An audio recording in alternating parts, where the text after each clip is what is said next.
Okay, so I just thought I'd make a tier list for fun as far as the Death Ball champions go. I'm gonna be covering like slight meta and also just personal preference. So default's kind of funny, but he's bad. If you want to meme on people and you've never done it before and you're actually good at the game, play default against people and they'll be kind of mad when they win. People get kind of tilted losing to default. It's like the clearest skill gap if you can win with default against a normal champion. So default's a little funny, but I'm still gonna put him in F because outside of that little gimmick, he's not worth playing. Fox Zero is just a horrible. He's good in boss fight, but that's it. Gazo's a meme. He's like the hipster character. If you really like mind games and you want to mess with people and win through doing that, and you're mostly focused on face off, I would say play Gazo. And then Jim Toki is just default, but you make gems while playing it. So just play Jim Toki if you have Jim Toki. Kameki is fun. He's evil. I wouldn't say he's good because it's hard to live on him. His cooldowns are really long compared to other champions, but he's very good. If you're if you're the best player in the lobby, it's really easy to dominate on Kameki because there's a lot of little tricks you can do.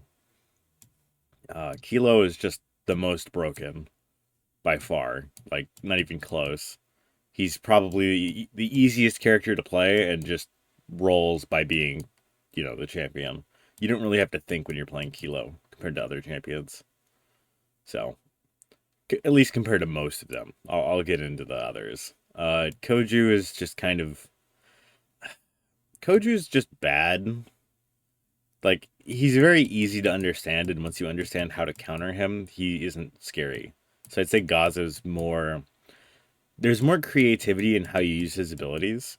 So Gazo is better than Koju, at least when you're talking about playing against good players.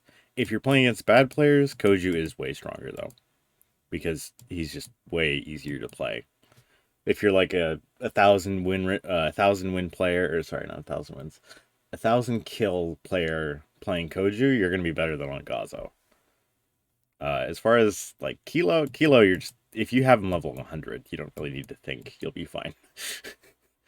He's probably going to be the easiest to play for you. So if you just want to crush people, you play Kilo. Kameki is if you want to cheese people and beat them in face off, pretty much. And then the rest are just kind of for fun. Lufus is just bad. If you're a new player, I mean, you don't have a choice, but just he's very easy to counter. If you're fighting a Lufus, just shoot the ball behind you or to the side. And Lufus's arm ability that does the insta hit won't insta hit you. So just do delayed hits, and Lufus players can't touch you really. Saito is the more fun Kilo. He's more difficult to play because you have to time abilities a bit better, and you can't just freeze the ball and do a bunch of things that just completely counter like everything. Because Kilo can just go invis, and you make it a face off. You can freeze the ball regardless of where it is, and you have an aura that lasts for 7 seconds on Kilo that just immediately deflects it. So he has the most forgiving abilities. You don't need to pop anything at the correct time besides his rush. With Saito, it's a little bit more important how you pop stuff. Senshu is just kind of like Koju, but once you understand how to play against them, they're very easy to just roll, like in general. Of course, there's going to be some exceptions where people have very creative ways to use, like Koju, but pretty much, like, these are pretty limited. They're one note characters. Once you know how to beat one, you know how to beat all of them, kind of. Torokai is. So, Torokai is a little bit more interesting just because he's not played as much. He's harder to counter and there's more creativity because you have two full sides. So you have six abilities. So, I only say B because he's more creative. Like, you can be more creative. If you're going for raw power, he's probably like here. But for like fun and, how good can you get with him, I'd say he should be B. Just because these are very easy to beat as an experienced player. And then Jiro, I would say, is basically a less fun version of like the overpowered characters. For power, he should probably be here because of Bonk. But he's really boring outside of Bonk, so I'd put him here.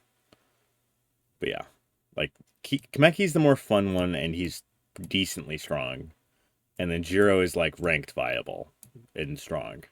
These two are obviously ranked meta, and then Gazo is kind of off meta for ranked, but if you're a good Gazo, you can definitely make it work. But yeah, that's pretty much it. So have a good one.